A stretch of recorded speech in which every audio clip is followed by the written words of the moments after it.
আমি হার্দিক অভিনন্দন ও শুভেচ্ছা জানাচ্ছি। আজকে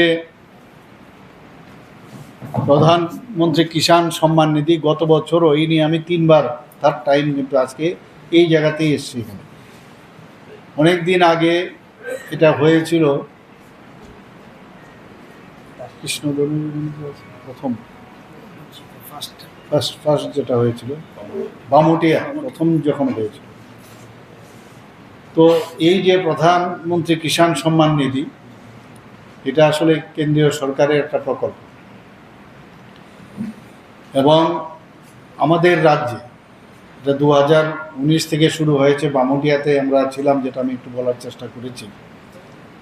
এবং মেইন যে উদ্দেশ্য, মাননীয় প্রধানমন্ত্রীজির বারবার বলছেন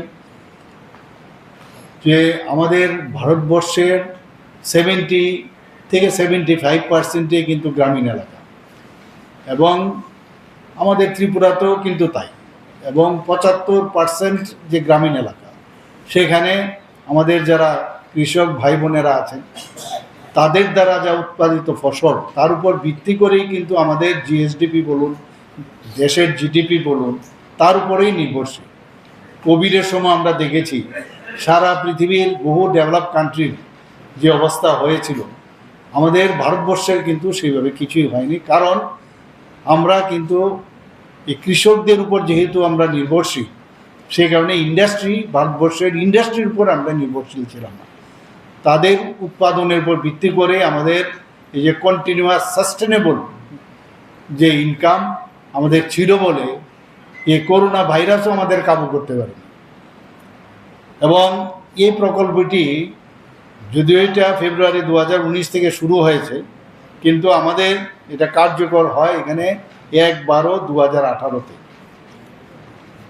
এবং এতে মেইন যে উদ্দেশ্য, মেইন উদ্দেশ্য হচ্ছে মাননীয় প্রধানমন্ত্রী যে চান যে কৃষি সংক্রান্ত কোনো জিনিস, অনেক সময় ওনাদের কাছে পয়সা থাকে না, মহাজনদের থেকে অনেক সময় লোন নিতে হয়, এইসব ইতিহাস আমাদের সবাই জানা। এবং অনেক কৃষক আমরা দেখেছি আত্মহত্যার পর্যন্ত পথ বেছে নিতে হয়েছে।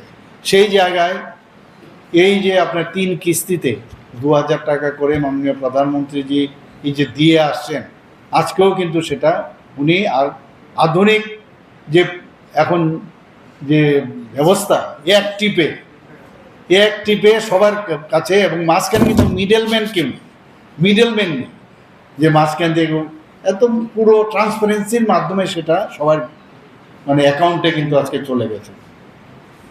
আজকে মেইন যে উদ্দেশ্য আছে, যারা ক্ষুদ্র প্রান্তিক, যারা কৃষক পরিবার, তাদের জন্যই এটা দেওয়া। এবং আমি এর আগেও গত বছর যখন এখানে এসেছিলাম, এটা ছিল 21তম কিস্তি, এবং সেখানেও প্রায় 11 কোটির, যারা সারা দেশের মধ্যে 11 কোটি যে কৃষক ভাই বোনেরা ছিল, তাদের অ্যাকাউন্টে প্রায় 4 লক্ষ কোটি টাকা বেশি সেই যে অনুদান সেটা দেওয়া হয়েছিল। আমাদের ত্রিপুরাতেও আজকে একটু আগে মাননীয় প্রধানমন্ত্রীজি বলছিলেন যে আসামের মধ্যে যে পাট্টা দেওয়ার যে ব্যবস্থা উনি করেছেন, ত্রিপুরাতেও কিন্তু আমরা চা বাগিচা যারা আছেন তাদেরকেও আমরা পাট্টা দিয়েছি। এবং এই ROFR যে সেটা কিন্তু, যেটা রিকগনিশন অফ ফরেস্ট রাইট, সেই প্রকল্পও কিন্তু আমরা বিভিন্ন কৃষকগণকে আমরা দিয়েছি। চা বাগিচাতে যারা কাজ করছে তাদেরকে আমরা দিয়েছি। এবং সেই 21তম কিস্তি যখন হয়েছিল, সেখানে আমাদের রাজ্যেও কিন্তু প্রায় 2,85,521 জন কৃষককে সরাসরি তাদের অ্যাকাউন্টে 931,53 টাকা দেওয়া হয়েছে।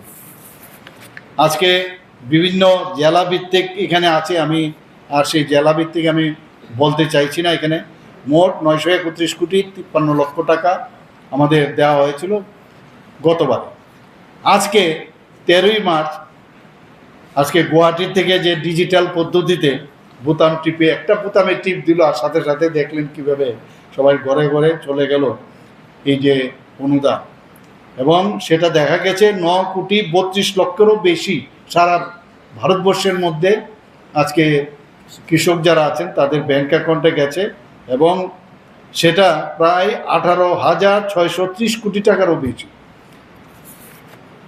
আমাদের রাজ্যেও যারা যোগ্য, যারা 2,16,000 কৃষক বন্ধুদের ব্যাংক অ্যাকাউন্টে 46,36,34,000 টাকা সরাসরি কিন্তু আজকে ঢুকে গেছে।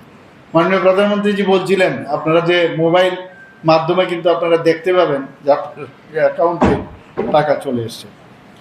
আজকে বিভিন্ন যে আমাদের 8টা ডিস্ট্রিক্টে, সব ডিস্ট্রিক্ট ওয়াইজও এখানে আছে, আমি সেটা বলছি না। তবে আমি এতটুকু বলবো যে মাননীয় প্রধানমন্ত্রীজি যে বিকশিত ভারত সংকল্প বলেছেন 2047-এ, সেটা কিন্তু শুধু বলাতে না, কাজেও কিন্তু আজকে উনি দেখাচ্ছেন।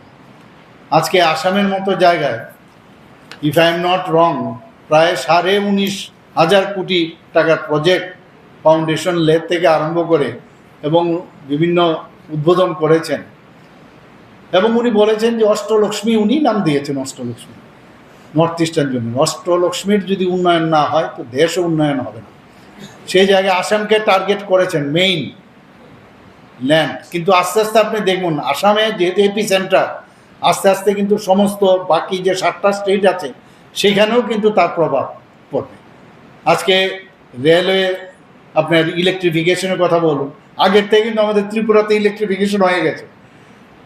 এখন খালি আসাম থেকে খালি আসবে আর কানেকশনটা দিয়ে দেবে, সাথে সাথে এখানে অলরেডি শুরু হয়ে যাবে। তো আমাদের জন্য অত্যন্ত সুবিধা হবে। ট্যুরিজমের উপরে উনি জোর দিয়েছেন।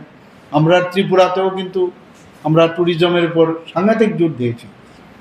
মাননীয় প্রধানমন্ত্রীজি বারবার বলছেন যে বাইরে আমরা কেন যাব, আমাদের দেশের মধ্যে এত ভালো ভালো জায়গা আছে, আমরা কেন এখানে থাকবো না। তো সব দিকে বলতে গেলে আজকে অপারেশন সিন্দুরেই বলুন, আজকে সব দিকে আমাদের শক্তিশালী হচ্ছে দেশ। আমাদের এক নরেন্দ্র একবার দেশকে সারা পৃথিবীর মধ্যে ভারতবর্ষটা কি সেটা বুঝিয়েছেন, আরেক নরেন্দ্র আবার সেই জায়গার মধ্যে আজকে প্রতিষ্ঠিত করছেন এবং সেটা সম্ভব হচ্ছে।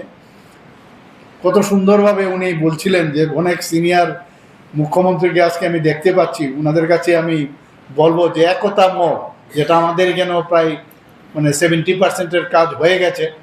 এবং এই যে ওয়ান ডিস্ট্রিক্ট ওয়ান প্রোডাক্ট অনেক দিন ধরে উনি কিন্তু আজকে এরকম না, আজকে একটা বলছে, বহু দূরের কথা চিন্তা করে সেটা স্টার্ট করে।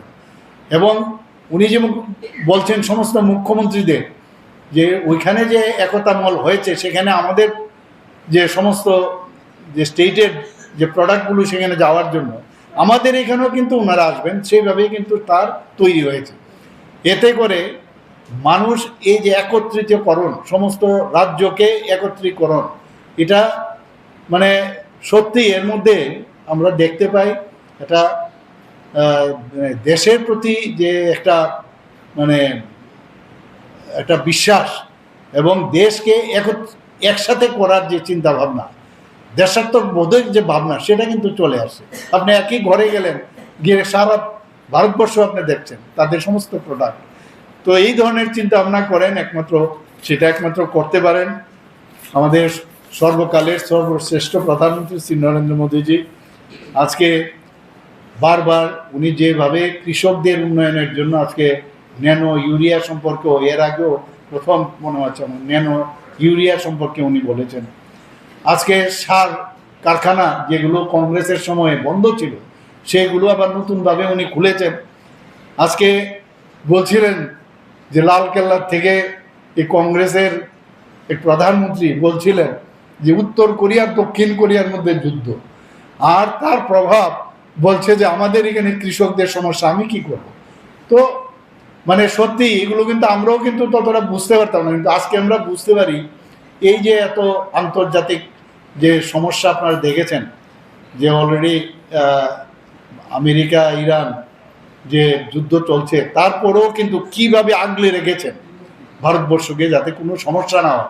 আমরাও অনেক সময় চিন্তায়, কিন্তু আমাদের বিশ্বাস আছে প্রধানমন্ত্রী যে আছেন, করোনার মতো জায়গার থেকে যেহেতু আমাদের বাঁচিয়েছেন, কোনো রকম যদি সমস্যা আন্তর্জাতিক ক্ষেত্রে হয়, সেটাকে কি করতে হবে ওনার সেই চিন্তাভাবনা আছেন। আমাদের এর জন্য আমরা অত্যন্ত নিজেদেরকে গর্ববোধ করি। রিফাইনারির উপরে উনি জোর দিয়েছেন যে কিভাবে আসামের রিফাইনারি ক্রুড অয়েলকে কিভাবে আরও রিফাইন, কারণ রিফাইন না করলে হবে না, সেই সেক্টরগুলোর উপরেও উনি জোর দিয়েছেন। গ্যাস লাইন এক্সটেনশন, আজকে এত বড় গ্যাস লাইন এক্সটেনশন প্রায় শিলিগুড়ির থেকে নর্থ ইস্টার্ন জোনে, এবং এটাও হলে পুরো নর্থ ইস্টার্ন জোনে কিন্তু সেটা সুবিধা হবে। বায়ো ইথানল প্রজেক্ট, সেটার বিষয়ে উনি বলেছেন। আজকে আমরাও ত্রিপুরাতে চেষ্টা করছি, আমরা অনেকের সাথে বড় বড় যারা বিগ জায়েন্ট তাদের সাথেও কথা বলেছি, ওনারও টিম এখানে এসছে যে ইথানল কারখানা ত্রিপুরাতে করা যায় কিনা, কারণ আমাদের এখানে যেহেতু বাঁশ আছে, বিভিন্ন 21 প্রজাতির ব্যাম্বো আছে, সেখান থেকে মুলি বাঁশ খুব সম্ভব সেটাকেই, মানে আমার কাছে যা খবর আছে এগুলোকে, এবং খুব তাড়াতাড়ি সেগুলো গ্রো করে। কাজেই আপনার যে পাইপলাইনে যে সাপ্লাই চেইনটা খুব স্ট্রং থাকে। আজকে এখানে যে টি গার্ডেন্স অফ আসাম আপনি দেখলেন যে উনি কী বলেছেন যে মেরা সাথ তো বহুত পুরানা ইনকে সাথ মেরা রিলেশন আর কি, আমরা তো একটু বড় হলেই ভুলে যাই আমাদের পুরনো ইতিহাস। বলছে এই আসাম থেকে চা যখন গুজরাটে যায়, যখন উনি রেল স্টেশনে বাবাকে হেল্প করতেন এই চা বিক্রিতে, সেই চা যখন পৌঁছতো সেই চা বিক্রি করে করে আজকে উনি বলছেন যে আমি ওনাদের কাছে ঋণী। আজকে সেই ঋণ উনি আজকে সেখানে গিয়ে শোধ করতে পেরেছেন এবং ওনাদের কাছে যেতে পেরেছেন। এর থেকে বড় আর কি হতে পারে বলুন। আমরা সত্যিই আজকে ওনার জন্য গর্ববোধ করি। এখানে যারা কৃষক বন্ধুরা আছেন, আমরা এক ত্রিপুরা শ্রেষ্ঠ ত্রিপুরা আমরা বলছি, এবং নতুন ত্রিপুরা এখন আমাদের করতে হবে সবাই মিলে মনে প্রাণে। এই যে আমাদের ভারতীয় জনতা পার্টির সরকার সে এবং এনডিএ সরকার, তাকে আপনাদের সবাই মিলে সাপোর্ট করতে হবে এর মধ্যে। আর কিন্তু পরন্তু কোনো অবস্থায় যেন না থাকে, যেখানেই বসবেন যে আমাদের গার্জিয়ান আমাদের প্রধানমন্ত্রী শ্রী নরেন্দ্র মোদীজি আছেন, এই দেশকে উনি দেখে রাখবেন। আর আমরা মাঝখানে ওনার হয়ে আমরা কাজ করছি, দেশের হয়ে আমরা কাজ করছি, এই রাজ্যের হয়ে আমরা কাজ করছি। সবাইকে এখানে উপস্থিত থাকার জন্য আজকে যে 22তম যে কিস্তি এখানে মাননীয় প্রধানমন্ত্রীজি দিয়েছেন সারা ভারতবর্ষে কৃষক ভাই বোনদের, এবং ত্রিপুরাতেও আমরা পেয়েছি। এর জন্য মাননীয় প্রধানমন্ত্রীজিকে অনেক অনেক ধন্যবাদ। तो उस हिसाब से उन्होंने काम कर रहे हैं। आज देखिए 21 किस्ती में जब दिया था और इस बार 22 किस्ती में दिया है, कितना और डायरेक्टली कृषक का जो अकाउंट है उसमें चला गया, बीच में कोई मिडिल मैन नहीं है। तो इससे हम सब जानते हैं कि देश में हमारा जो मेन रोजगार है और हमारा जीडीपी कहिए या जीएसडीपी है, मेन हम लोग का कृषक से आता है। तो इनको अच्छा रखना, और ये इनको अगर अच्छा रखेंगे तो देश भी अच्छा रहेगा। तो इसलिए हमेशा माने कृषक के लिए पहले जो सरकार, कांग्रेस सरकार कुछ नहीं किया था, और माननीय प्रधानमंत्री जी इन लोगों के लिए ये सब काम किया। तो आज भी हम लोग त्रिपुरा में भी सभी कृषक को डायरेक्टली उनके अकाउंट में रुपया गया है, और इससे उनका जो स्टार्टिंग में कृषि क्षेत्र में अगर काम करना है तो उनके लिए जो पैसा चाहिए, हम सब जानते हैं ये 2000 करके 3 किस्ती में 6000 मिलता है उनको साल में। तो ये बहुत ही फ़ायदा हो रहा है, और मैं माननीय प्रधानमंत्री जी को धन्यवाद देना चाहता हूँ। आज आसाम गुवाहाटी से उन्होंने आज ये कार्यक्रम किया है, और उन्होंने जो 2047 में विकसित भारत बनाने के लिए जो इरादा लिया है, और मैं देखता हूँ हर क्षेत्र में उन्होंने जो भी सोचता है बहुत स्ट्रांगली सोचते हैं, और ये लागू भी होता है। और आज देखिए उन्होंने क्या कहा, वहाँ का जो चाय बागीचा वाला जो वहाँ का कृषक है, कह रहे हैं मैं चाय बेचता था, और असम से चाय, यहाँ से चाय जब जाता था गुजरात में, और मैं इनका जो चाय बेच के मैं आज यहाँ हूँ। हाँ, और इसीलिए मेरा जो कर्ज है आज यहाँ आके ये कर्ज मैंने निभाया। तो देखिए कितना मैंने दिल से बात करते हैं, इसीलिए मैंने माननीय प्रधानमंत्री जी को मैं धन्यवाद देना चाहता हूँ।